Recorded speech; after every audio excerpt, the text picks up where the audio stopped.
guys, dito ako sa Butuan City. Okay, nagbakasyon ako. Pasok ako dito sa salon kasi magpagupit ako sa undercut. Diyan ako magpagupit. Sa Butuan City to guys.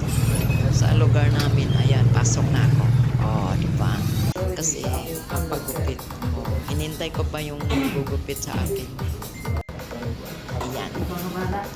Nakaupo na si ako. Gwapo yung nagupit sa akin. Yung siya. Babae lalaki. Yan ang undercut ko. Alam mo magkano bayad yan? 300.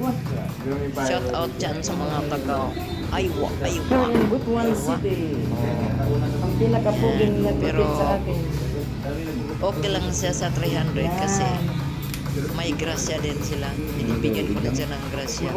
Pareho dito sa Kuwait, pag may nagbagupit ako tapos may grasya o may tips o masaya ang life. Yan ang undercut ko. Diba? Ganyan lang buhay. Pag nagbakasyon, punta tayo ng barbershop. Doon ako.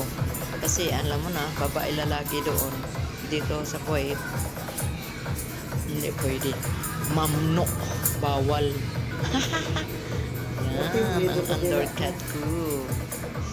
Miss you guys. Sa taga-Butuan, sa naggupit sa buhok ko. Yan, dyan ako. Yan ang buhok ko. Pagpay mukha pa sinaya ko.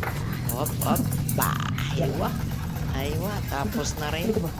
Oh, sabay linis-linis na guys. Oh, linisan na. Yan, madali lang ang undercut. Oh, diba? Ayan na guys. Malapit. Grumify, uy.